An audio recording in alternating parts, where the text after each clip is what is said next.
Good afternoon, everyone. My name is Craig Thiel, and I'm the Research Director here at the Citizens Research Council. I'd like to welcome you to today's webinar to discuss Proposal 2 on the November statewide ballot. Proposal 2 is a constitutional amendment that, if approved, would reform the process for drawing congressional and state legislative district boundaries in Michigan.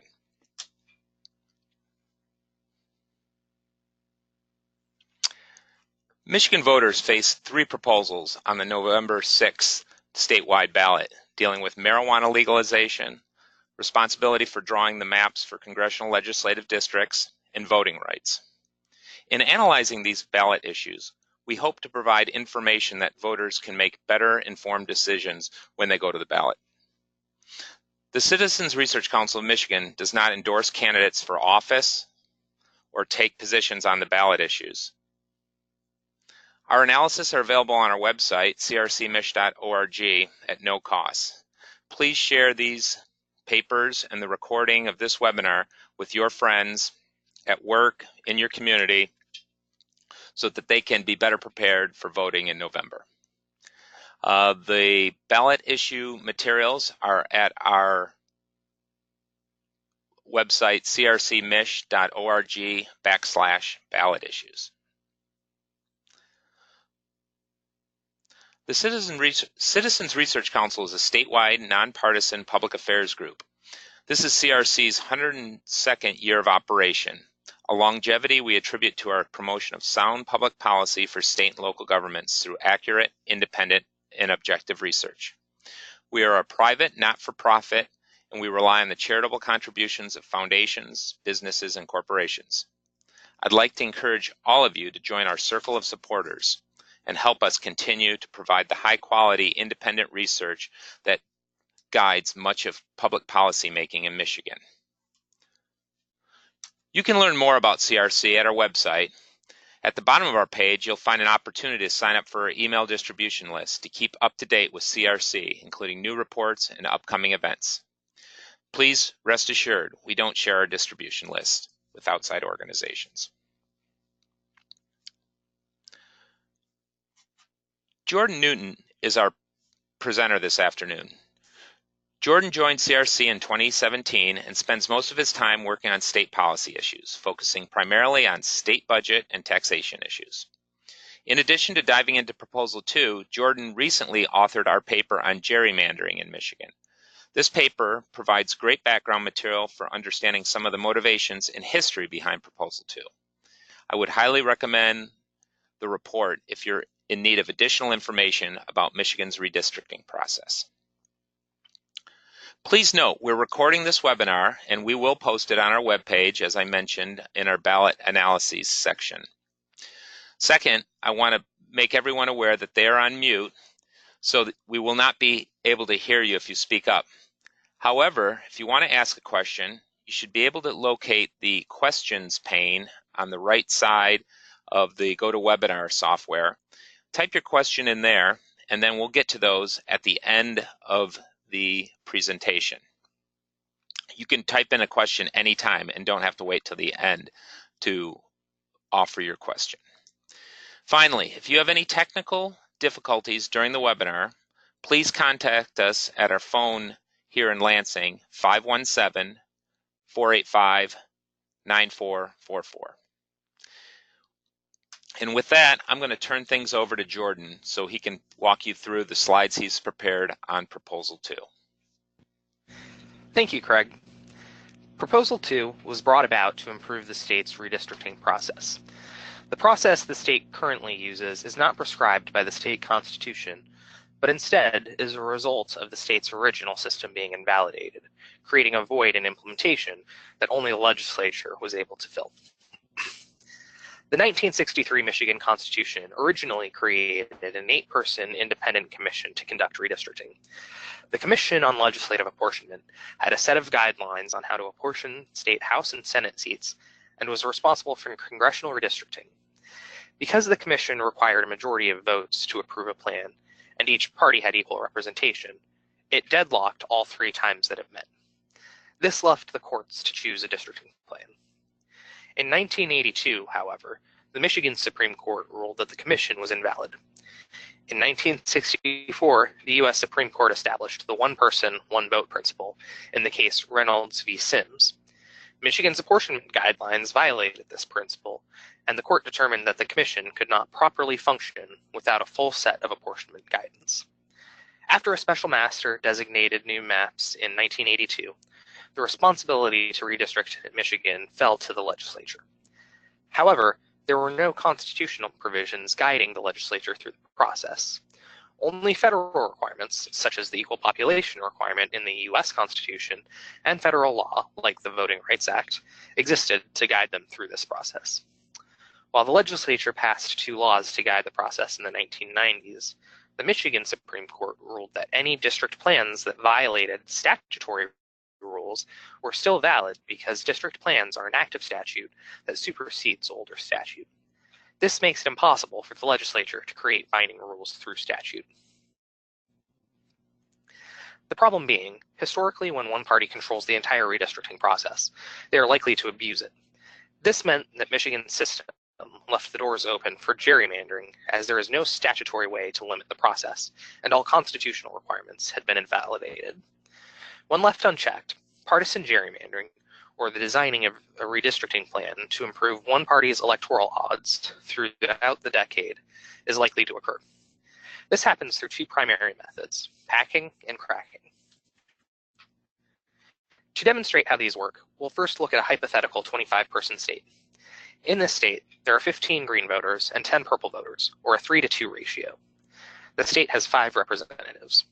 While there are many districting schemes that match the ratio of citizens to the ratio of representatives, like the 2 examples shown on screen, there are ways that districts can be drawn that alter this perceived balance.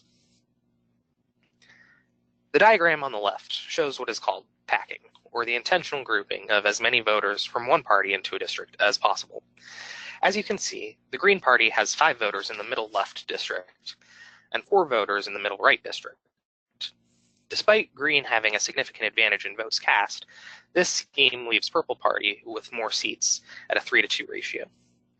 On the right diagram, we have an example of cracking.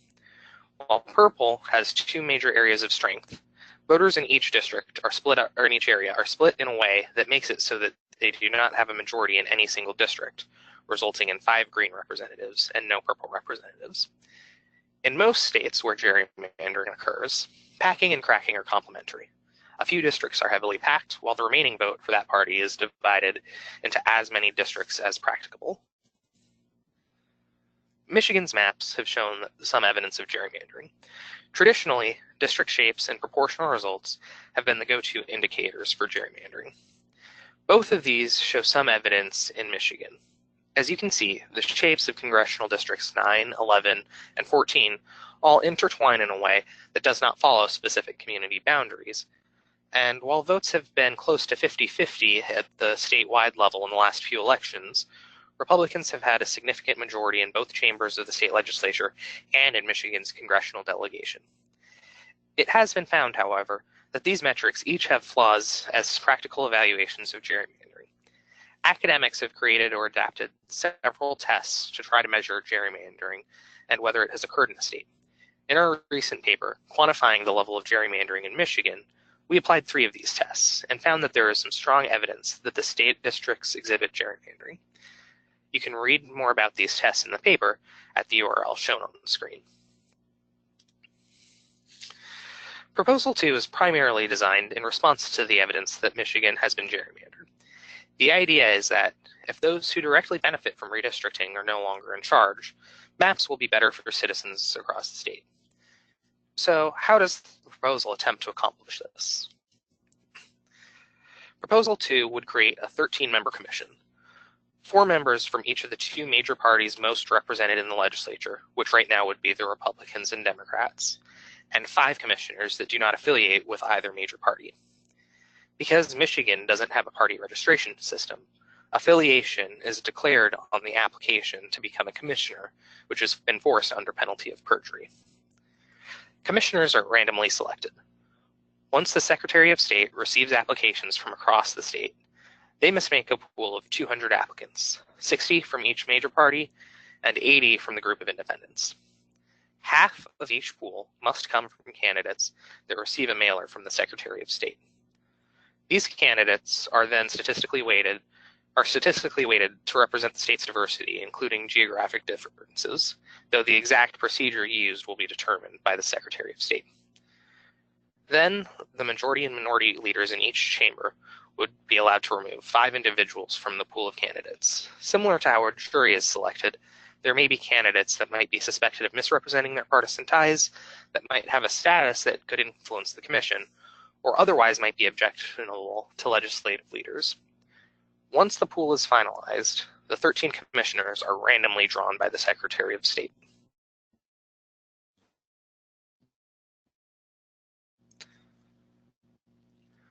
The commission would start its a minimum of 10 meetings in the state. This would serve as a fact-finding exercise to learn what communities and groups citizens think should be represented in legislative and congressional districts. Once the commission had held these introductory meetings, they must begin designing maps based around the input that they receive and the guidance outlined in the amendment. Each commissioner would be allowed to submit one plan for each district type. After each commissioner submits their plan, all data used and the drafts would be made public, and the commission would be required to hold a minimum of 5 additional meetings to receive public feedback on these maps. Individuals can also submit comment in writing or email. The commission is, however, barred from discussing any redistricting matters outside of meetings with non-commissioners unless it occurs in writing. Once each commissioner finalizes their submissions based on public feedback, the commission must decide which plan becomes law. The voting process is designed to create consensus. Initially, there must be buy-in from each group of commissioners for it to become law. If no plan can reach a majority with commissioners from each group approving it, then the process goes to rank order voting. If the rank order voting fails to reach consensus, then a plan is randomly selected by the Secretary of State. This forces some agreement because a random map creates risk for both parties. A randomly selected map could be bad for anybody, so it drives the commissioners to a point of compromise. Proposal 2 would also create a new set of criteria and rank them in order of priority.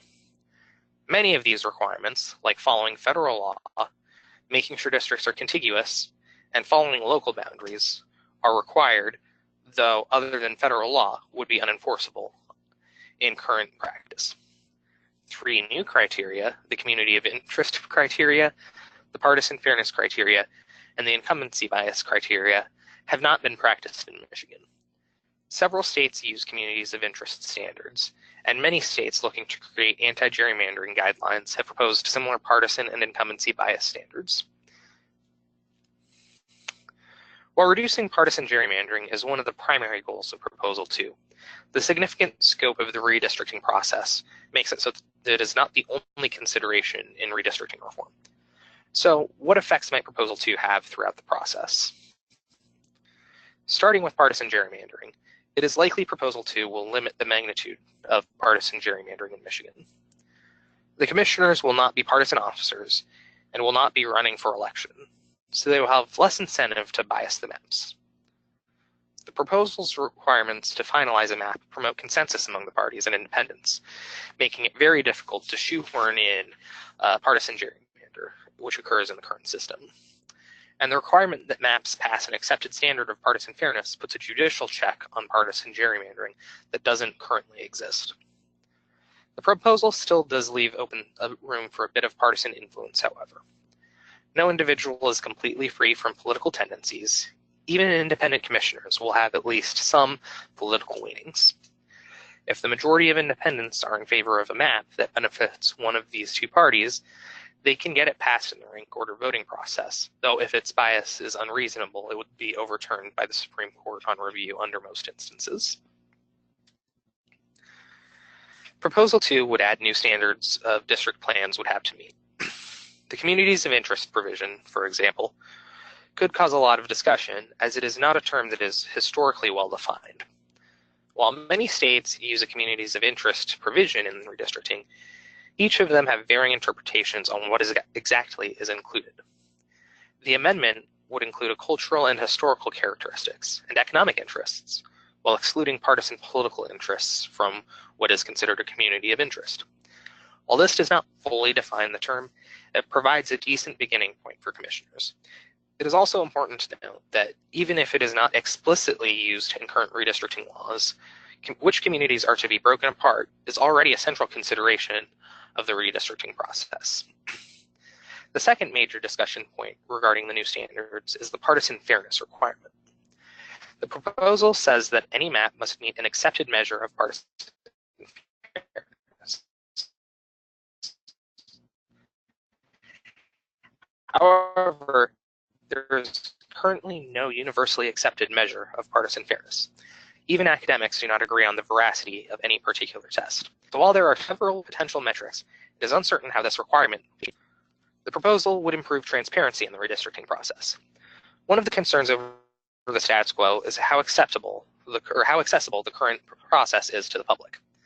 The most recent redistricting plans were enacted quickly, with little time for public input, and were only discussed in Lansing.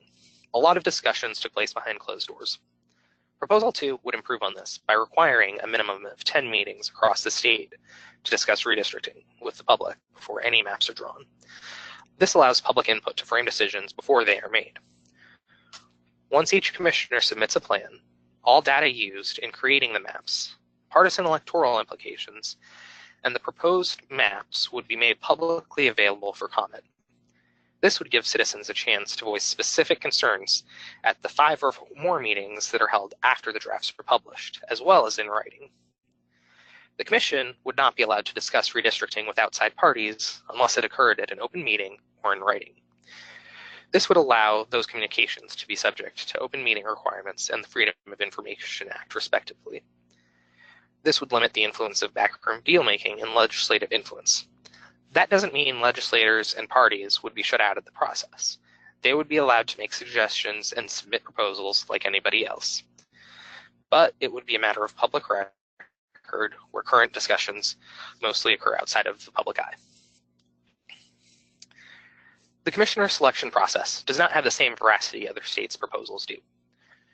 Rather than evaluating specific skills of the commissioners or looking at an applicant's education or work background, the process is completely randomized, so there is no guarantee that they studied the process.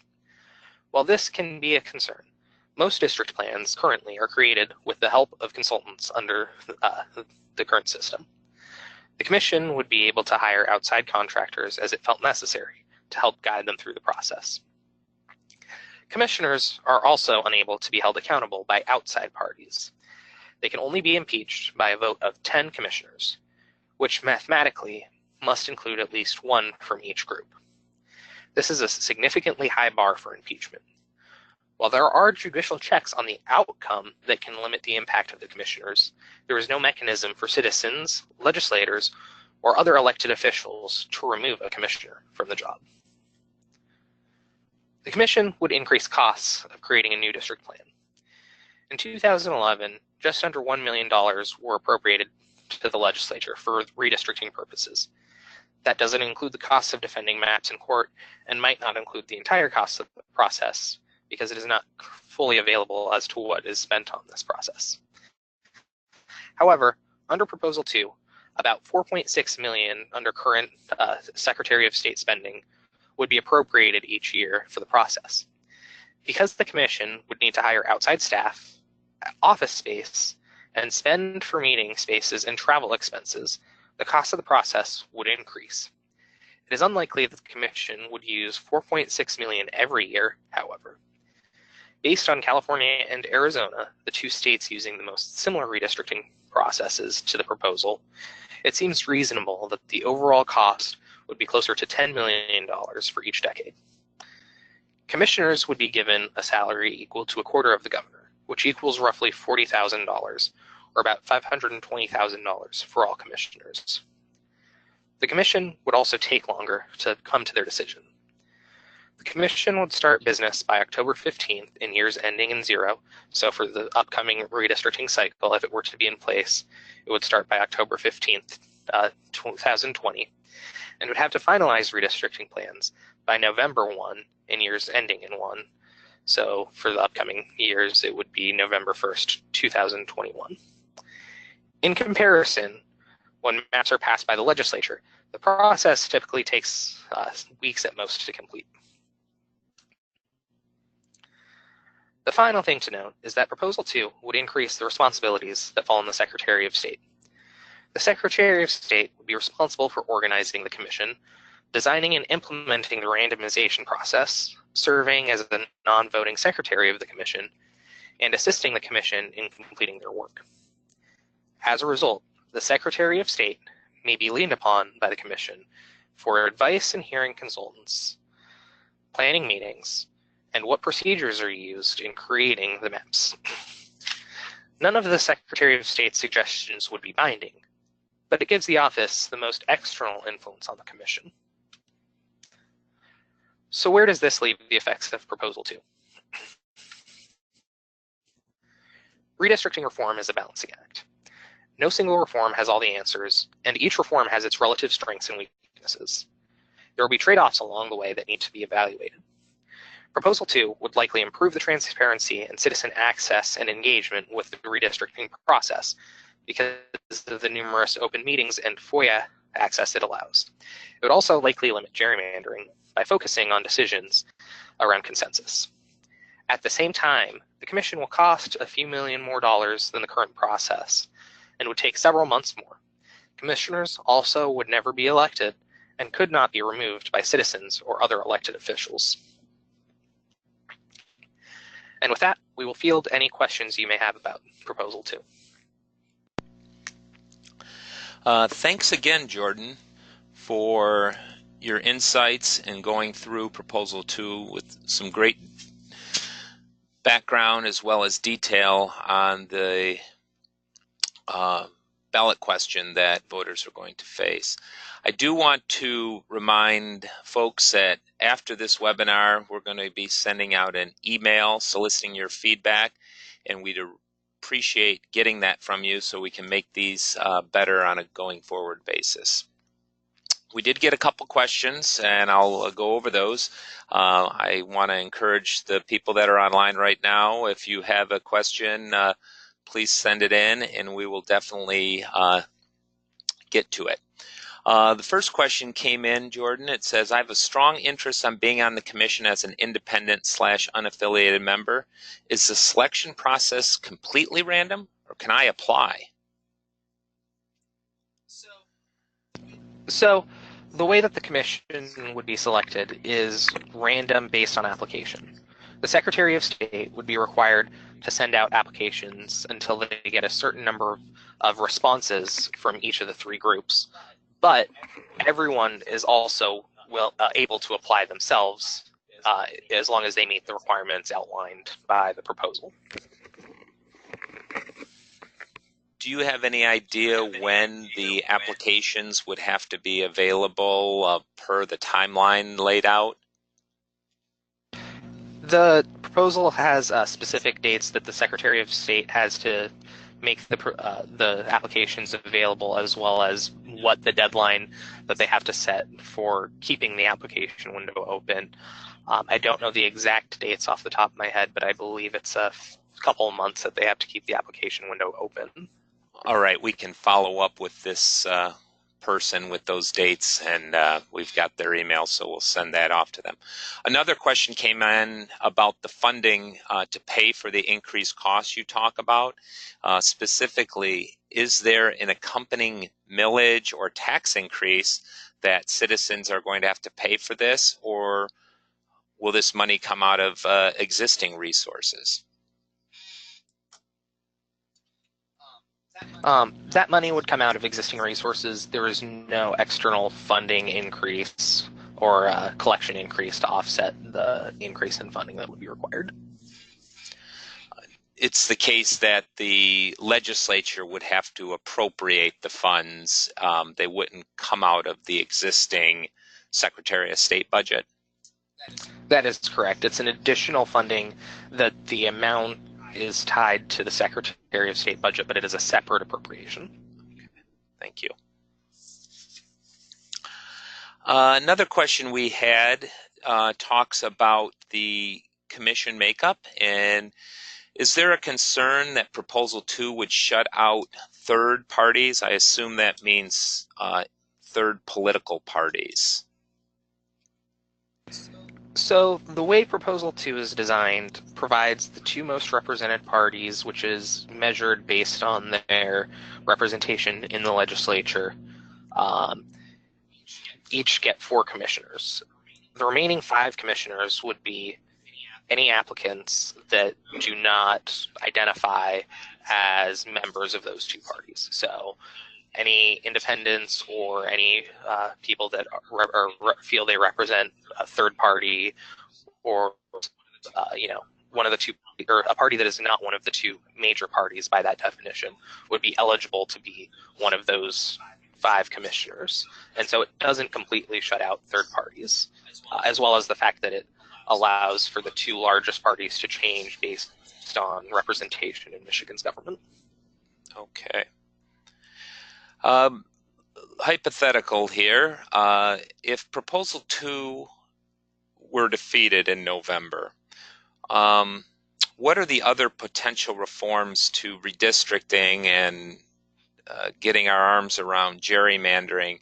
What would those reforms look like? Maybe drawing on experiences in other states, or some of the conversations here in Michigan? So there are a couple of ways that alternative anti-gerrymandering efforts have looked. One of the more prominent ways, beyond having a citizens commission, would be to basically return to the system that Michigan had prior to the 1982 court ruling, which would have a commission that is selected by politicians to kind of go through the process and create some kind of consensus by requiring them to come to an agreement among themselves without having one party or the other in unitary control of the process.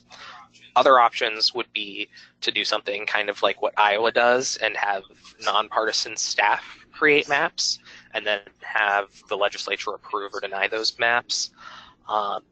There's also a process similar to that Missouri has on their ballot, which would have a separate commission vote on the nonpartisan staff's maps.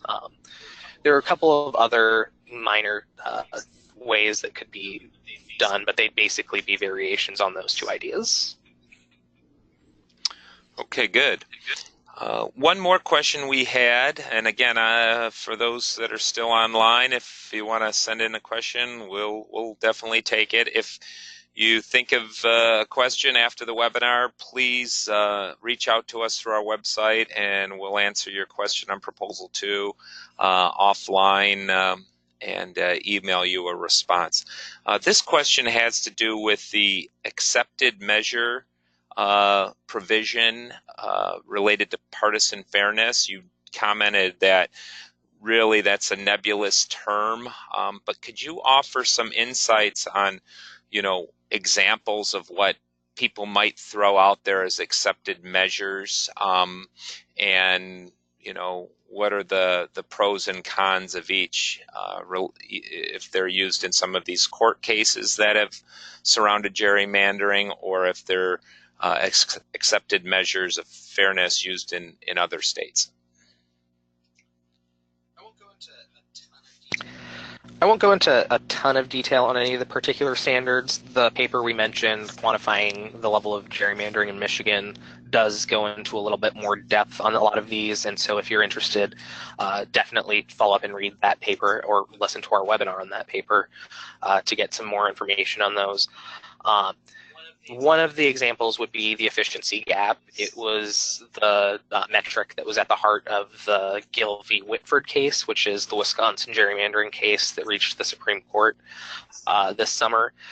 That case was basically, they punted on the decision. They didn't really rule on the efficiency gap portion. They said that the plaintiffs themselves didn't have standing to bring the case, and so the status of that metric is currently unknown, but that's the metric that some other states have put in. I believe Missouri specifically requires the efficiency gap to be used in their proposed amendment that would alter the redistricting process.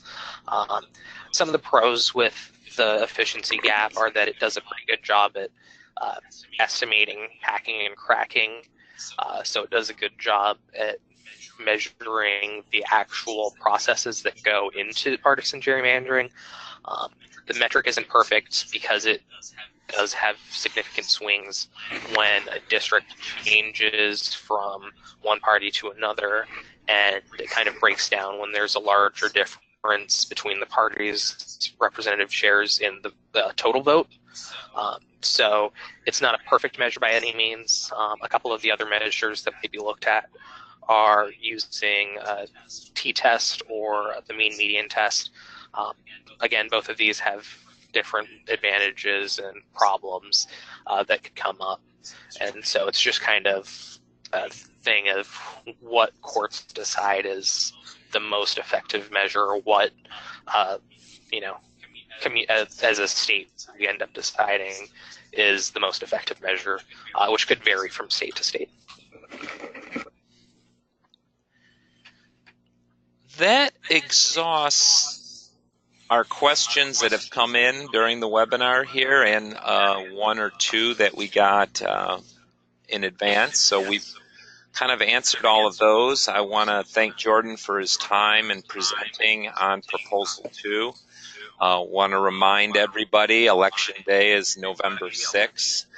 So go ahead and exercise your right to vote. And if any questions come up in the meantime related to Proposal 2, please reach out to us and we'll do our best to answer those questions. And again, I want to thank you for participating in our webinar. The recording will be up later today, and please share it with your friends, family, and any of those who you think would enjoy the content that we prepared on Proposal 2. With that, we will end the webinar. Thank you very much.